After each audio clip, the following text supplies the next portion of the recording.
Hello my dear student, welcome to my YouTube channel Accounting Fighter. I hope you are all fit and fine. So dear student, আজকে তোমাদের জন্য একটি মজার বিষয় এনেছি। বিষয়টি হচ্ছে পার্টস অফ স্পেস।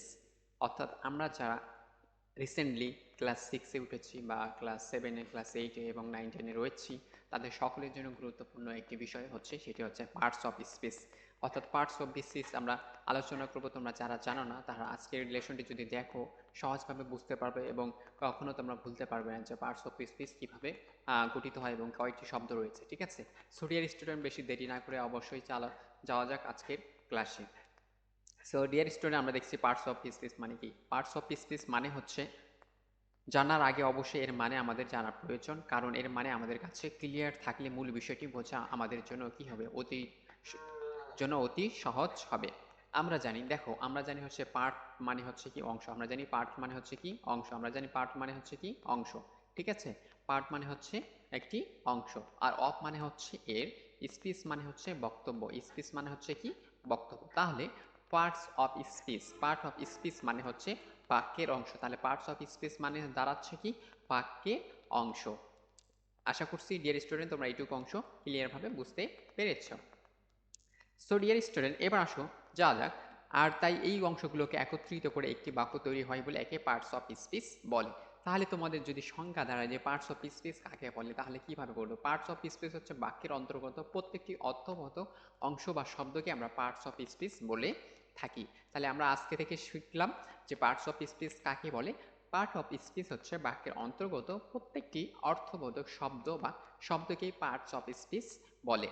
এখন কথা হচ্ছে যে পার্টস অফ স্পিচ সম্পর্কিত আমরা একটা সম্পর্ক ধারণা নিলাম। এখন কথা হচ্ছে স্যার, পার্টস অফ স্পিচ কত প্রকার, এখন সেটি আমাদের জানতে হবে। আমরা জানি পার্টস অফ স্পিচ মোট 8 প্রকার। পার্টস অফ স্পিচ কত প্রকার? 8 প্রকার।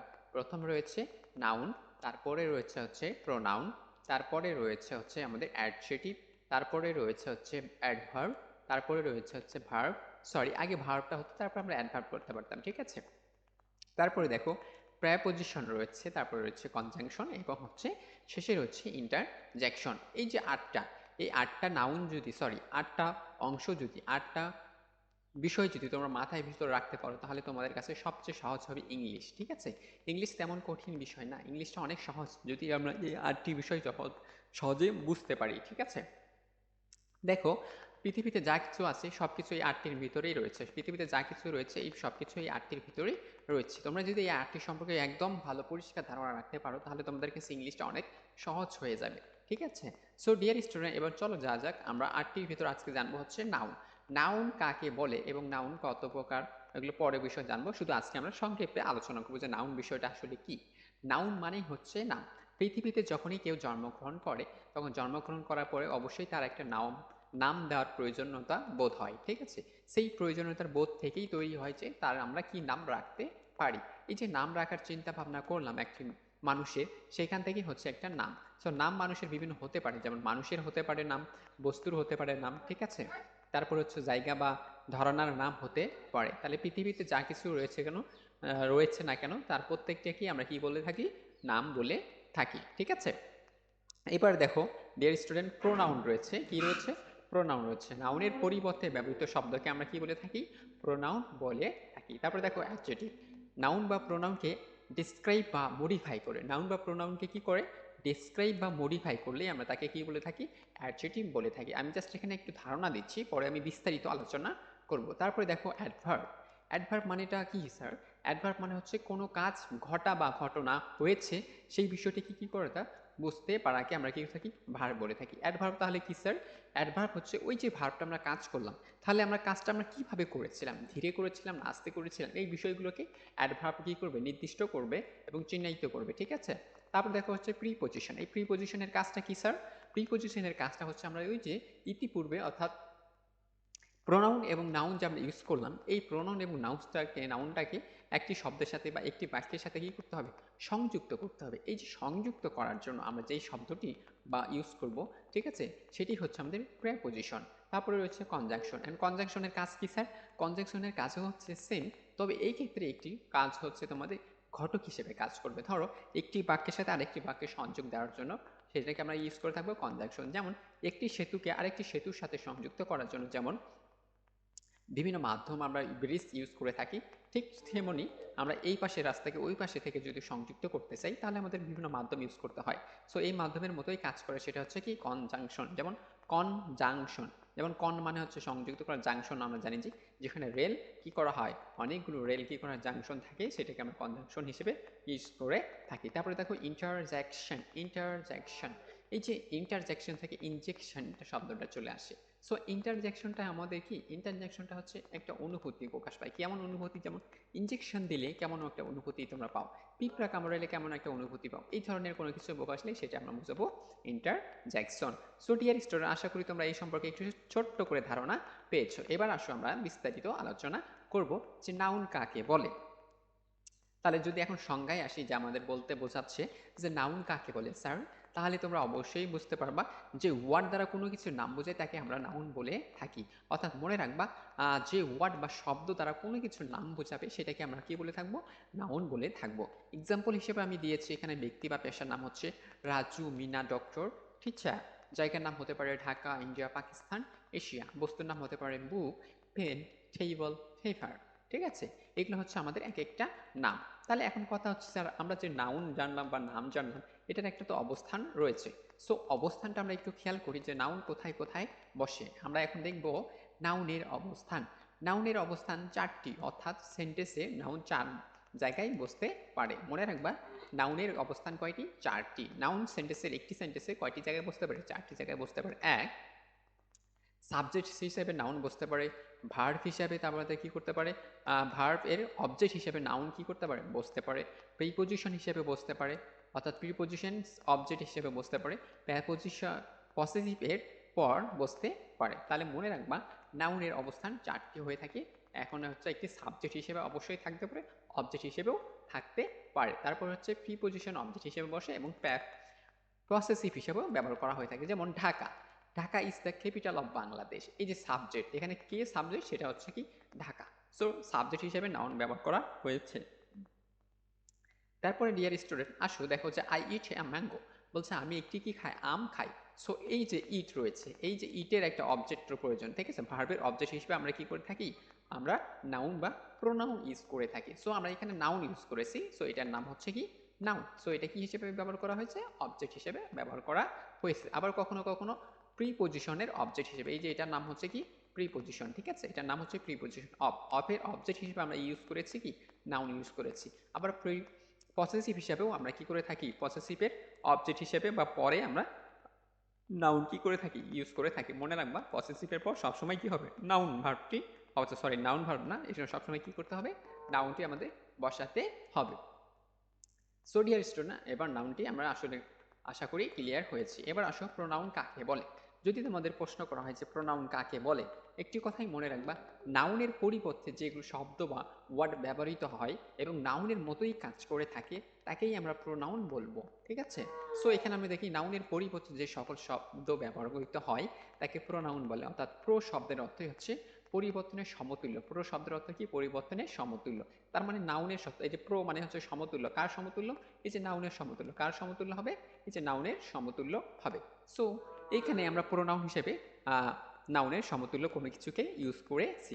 সো স্যার, এখন কথা হচ্ছে স্যার প্রোনাউনগুলো দেখতে কেমন স্যার, আমি তো জানি না। তাহলে দেখো, প্রোনাউনগুলো দেখতে হচ্ছে ইউ একটা প্রোনাউন, দে একটা প্রোনাউন, হি একটা প্রোনাউন বা অথবা শি একটা প্রোনাউন, তারপর ইট একটা প্রোনাউন, এক্সট্রা অর্থাৎ আরও প্রোনাউন রয়েছে, ঠিক আছে। সো আমরা এক্সাম্পল হিসেবে দিয়েছি I am a student. So এই যে আমরা নাম লিখেছিলাম, এই নামের পরিবর্তে আই ইউজ করেছি। আইটা ইউজ করার কারণেই সেই নামটাকেই আমরা কিন্তু ফলো করব, ঠিক আছে। সেই নামটাকে আমরা কি করব, ফলো করব। কেন ফলো করব, কারণ সেই নামেরই অর্থ এখানে দিচ্ছে। তারপরে দেখো he reads in a class 10, বলছে সে ক্লাস 10-এ পড়াশোনা করে, অর্থাৎ দশম শ্রেণীতে কি করতেছে, অধ্যয়নরত রয়েছে। তারপরে we go to school regularly, অর্থাৎ আমরা প্রতিনিয়ত কি যাই, স্কুলে যাই। সো ডিয়ার স্টুডেন্ট, আশা করি তোমরা প্রোনাউন সম্পর্কে সম্যক ধারণা পেয়েছো। এবার আসো অ্যাডজেক্টিভ কাকে বলে। ইতিমধ্যে আমরা যেগুলো নাউন এবং প্রোনাউন সম্পর্কে ধারণা নিয়েছি। সো নাউন এবং প্রোনাউন সম্পর্কে আমরা যখন বাড়তি একটা তথ্য দেবো, এখন বাড়তি তথ্যটা কেমন দেবো স্যার? কখনো কখনো আমরা তার নাউন বা প্রোনাউনের ভালো দিকটা উল্লেখ করতে পারি, কখনো কখনো আমরা নাউন প্রোনাউনের খারাপ দিকটা উল্লেখ করতে পারি, কখনো কখনো আমরা নাউন প্রোনাউনের অবস্থানটা উল্লেখ করতে পারি, সংখ্যাটা উল্লেখ করতে পারি, পরিমাণটা উল্লেখ করতে পারি। এই যে পরিমাণটা উল্লেখ করলাম, সংখ্যা উল্লেখ করলাম, ভালো দিক উল্লেখ করলাম, খারাপ দিক উল্লেখ করলাম, এই যে এগুলো এক একটা দিক। সো এই যে দিকগুলো যখন নির্দেশ করবে তখনই আমরা কি করব, তাকে অ্যাডজেক্টিভে রূপান্তর করে দেব। ঠিক আছে, তখনই আমরা বলবো সেটা হচ্ছে আমাদের অ্যাডজেক্টিভ। আর শর্টকাটে বা বইয়ের মাধ্যমে যদি বলতে চাও সেটাই হচ্ছে কি অ্যাডজেক্টিভ, মানে হচ্ছে কি অ্যাডজেক্টিভ দ্বারা দোষ গুণ অবস্থা ইত্যাদি বোঝাকে সেটাকে আমরা বলবো অ্যাডজেক্টিভ বলে। যেমন অ্যাডজেক্টিভের কাজ দেখো, he is a rich man. এই যে ম্যান, এই যে নাউন, ঠিক আছে, এই যে নাউনের একটি রিচ দেওয়া আছে। সো রিচ ম্যান, মানুষটা কেমন, বলছে ধনী মানুষ, রিচ ম্যান। তো নাউনের একটি কি করছে, নাউনকে মডিফাই করছে কি দ্বারা, অ্যাডজেক্টিভ দ্বারা মডিফাই করা হয়েছে। সো এটা হচ্ছে রিচ ম্যান। তারপর পেন, এই যে পেনটা রয়েছে আমার কলম, সে বলছে কলমটা দেখতে কেমন, বলছে কলমটা দেখতে হচ্ছে ব্লু কালার অর্থাৎ নীল কালার। সো এই যে আমার কলমটা দেখতে কেমন সেটাই অবস্থানকে বোঝাইছে বা তার যে অবস্থা রয়েছে সেটাকে নির্দেশ করেছে। সো এটাই হচ্ছে আমাদের অ্যাডজেক্টিভ হিসেবে উল্লেখ করা হয়েছে। ঠিক আছে, এবার দেখো ভার্ব। মনে রাখবা ভাত মানে হচ্ছে কোনো কাজ করা। পৃথিবীতে তুমি যা কিছুই করো না কেন, যা কিছুই দেখছো না কেন, বা তুমি যে এই মুহূর্তে আমার ভিডিওটা দেখছো, ঠিক আছে, আবার খাতায় লিখছো বা শুনছো, সবগুলোই হচ্ছে এক একটা কাজ। ঠিক আছে, তো সবগুলি হচ্ছে এক একটা কাজ, আর এই কাজটাকেই আমরা উল্লেখ করি কি দ্বারা, ভার্ব দ্বারা। তাহলে মনে রাখবা ভার্ব মানেই হচ্ছে হচ্ছে কাজ করা। যেমন আই লাইক গ্রিন grammar.com, বলছে হি রিডস আ বুক, বলছে সে বই পড়ে, হি ড্রাইভস আ কার। তারপর I they play football, I speak English. So এগুলো প্রত্যেকটা এক একটা হচ্ছে আমাদের কাজ। তো মনে রাখার উপায় হচ্ছে যে কোনো শব্দ দ্বারা বা ওয়ার্ড দ্বারা যদি কাজ করা বোঝায় তাহলে আমরা সেটাকে বলবো হচ্ছে ভার্ব। এবার আসো অ্যাডভার্ব। সো আমরা ভার্ব তো জানলাম, এখন অ্যাডভার্ব জানবো। সো অ্যাডভার্বটা হচ্ছে তেমনই শব্দ যেটা হচ্ছে ভার্বকে মডিফাই করে। দেখো এখানে রয়েছে অ্যাড, আবার রয়েছে হচ্ছে কি ভার্ব, এখানে রয়েছে অ্যাড, এখানে রয়েছে হচ্ছে কি ভার্ব।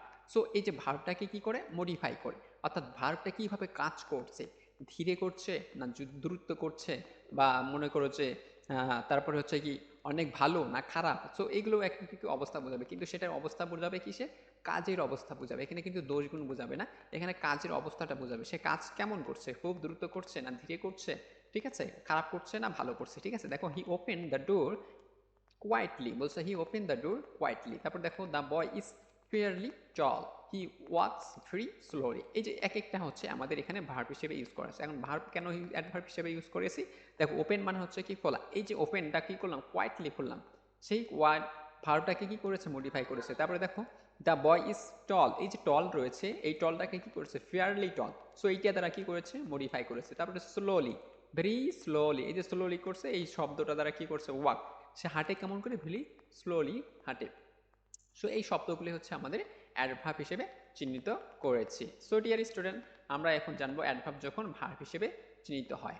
ঠিক আছে, এবার দেখো প্রিপজিশন, অর্থাৎ এইটার উচ্চারণ হবে প্রেপজিশন, অনেকে প্রিপজিশন বলে থাকে।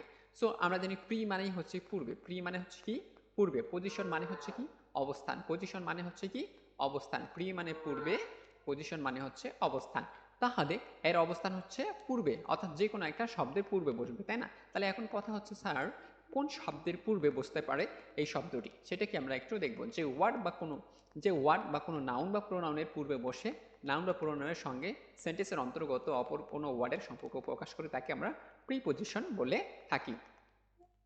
এখন কথা হচ্ছে স্যার আমি যে নাউন বা প্রোনাউনটা ইউজ করলাম, সেই নাউন বা প্রোনাউনের পূর্বে বসবে, ঠিক আছে, পূর্বে বসে ওই যে একটা নাউন বা প্রোনাউন ইউজ করেছি সেই নাউন বা প্রোনাউনের সঙ্গে একটা কি করবে, ছোট্ট করে সম্পর্ক তৈরি করবে, কি করে ছোট্ট করে একটা সম্পর্ক তৈরি করে দেবে। ঠিক আছে, বড় সম্পর্ক না, সবসময় মনে রাখবা প্রিপজিশন মানে হচ্ছে ছোট ছোট সম্পর্কগুলো কি করবে, সংযুক্ত করবে। যেমন the book is on the table, বলছে the book is on the table, তাহলে বইটা কোথায় রয়েছে, টেবিলের উপর রয়েছে। তাহলে বইয়ের সাথে যে একটি টেবিলের সম্পর্ক রয়েছে সেই সম্পর্কটাকে কি করেছে, সংযুক্ত করে দিয়েছে কি দ্বারা, আমরা সেটাকে ইউজ করেছি প্রিপজিশন দ্বারা। আশা করি এইটুকু অংশ তোমাদের ক্লিয়ার হয়েছে। দেখো কিছু প্রিপজিশন আমি নিচে রেখেছি, সেটা হচ্ছে ইন, যেগুলো সাধারণত ইউজ করা হয়ে থাকে। ইন মানে হচ্ছে মধ্যে, ওয়ান মানে হচ্ছে উপরে, নিয়ার মানে হচ্ছে নিকটে, আন্ডার মানে হচ্ছে নিচে, বিটুইন মানে হচ্ছে মধ্যে, অ্যাট মানে হচ্ছে প্রতি বা অভিমুখে, ফ্রম মানে হচ্ছে থেকে, ফর মানে হচ্ছে জন্য, উইথ মানে হচ্ছে সঙ্গে। সো ডিয়ার স্টুডেন্ট, এই প্রিপজিশনগুলো যদি তোমরা মনে রাখতে পারো তাহলে তোমাদের আজীবন কাজে দিবে, কেননা প্রেপজিশনে সবসময় এই ওয়ার্ডগুলোই কি করে থাকে, ইউজ করা হয়ে থাকে। এবার খেয়াল করো কনজাংশন। কনজাংশনটা আসলে কেমন? আমরা যে ইতিমধ্যে প্রিপজিশন পড়েছি, প্রিপজিশনের মতোই কিন্তু এখানে বড় বড় সম্পর্কগুলোকে কি করবে, সংযুক্ত করবে। কনজাংশনের কাজই হচ্ছে বড় বড় সম্পর্কগুলোকে কি করা, সংযুক্ত করা। ধরো যেমন একটা ঘটকের কাজ কেমন, একটা পাত্রপক্ষকে এবং একটি পাত্রীপক্ষের সঙ্গে কি করে, সংযুক্ত করে। এই যে একটা সম্পর্কের সাথে রিলেটেড করা, অর্থাৎ রিলেশন তৈরি করার কাজই হচ্ছে কনজাংশন। রিলেশন তৈরি করার কাজ কার, কনজাংশন। তবে এই রিলেশনটা কেমন হবে, রিলেশনটা অবশ্যই বড় বড় হতে হবে। তাহলে এখন কথা হচ্ছে স্যার কনজাংশন কাকে বলে? দেখো, যে ওয়ার্ড দুই বা ততোধিক ওয়ার্ড, ফ্রেজ বা ক্লোজের মধ্যে সম্পর্ক স্থাপন করে তাকে কনজাংশন বলে। তাহলে কনজাংশন কার কার সম্পর্ক স্থাপন করবে? ফ্রেজ হতে পারে, ক্লোজ হতে পারে, অথবা ওয়ার্ডের সাথে ওয়ার্ডের সম্পর্ক কি করতে পারে, তৈরি করতে পারে। ঠিক আছে? সো এই ধরনের গুলোকেই আমরা কি বলবো, কনজাংশন হিসেবে ইউজ করবো। যেমন অ্যান্ড হচ্ছে কনজাংশন, অ্যান্ড, অর, বাট, এগুলো হচ্ছে আমাদের কনজাংশন হিসেবে আমরা ইউজ করে থাকি। এবার দেখো ইন্টারজ্যাকশন। ইন্টারজ্যাকশনটা হচ্ছে এমনই এক ধরনের শব্দ, যেই ধরনের শব্দ আমরা ভাষায় প্রকাশ করতে পারি না, তবে মনের হচ্ছে আবেগ অনুভূতি দ্বারা কি করতে পারি, প্রকাশ করতে পারি। তাহলে যে ওয়ার্ড মনের আংশিক আবেগ, যেমন হর্ষ, বিষাদ, দুঃখ, বিস্ময়, ঘৃণা, ভয় ইত্যাদি মনের আবেগ বা ভাব প্রকাশ করে তাকে ইন্টারজ্যাকশন বলে। তাহলে আমরা এই ধরনের শব্দ দ্বারা বুঝতে পারলাম যে শব্দ দিয়ে আমরা মনের অনুভূতি প্রকাশ করতে পারি সেটাকে আমরা কি বলবো, ইন্টারজ্যাকশন বলবো। ঠিক আছে? সো ডিয়ার স্টুডেন্ট, আশা করছি তোমাদের পার্টস অফ স্পিচ সম্পর্কে একদম ফুল মার্কে অবশ্যই তোমাদের ধারণা কমপ্লিট হয়ে গেছে। আশা করছি তোমরা কখনোই আর পার্টস অফ স্পিচ ভোলার কথা নয়। সো ডিয়ার স্টুডেন্ট, আজকের এখানেই ক্লাস শেষ করে তোমাদের ধন্যবাদ জানিয়ে এখানেই আমাদের ক্লাস শেষ করছি। আশা করছি পরবর্তী ক্লাসে নতুন একটি আইটেম বা নতুন একটি বিষয় নিয়ে তোমাদের সাথে অবশ্যই দেখা হবে। ততদিন পর্যন্ত তোমরা কি করবা, ভালো থাকবা, সুস্থ থাকবা এবং সুন্দর করে পড়াশোনা করবা। সকলে ভালো থাকো, সুস্থ থাকো। ধন্যবাদ সকলকে।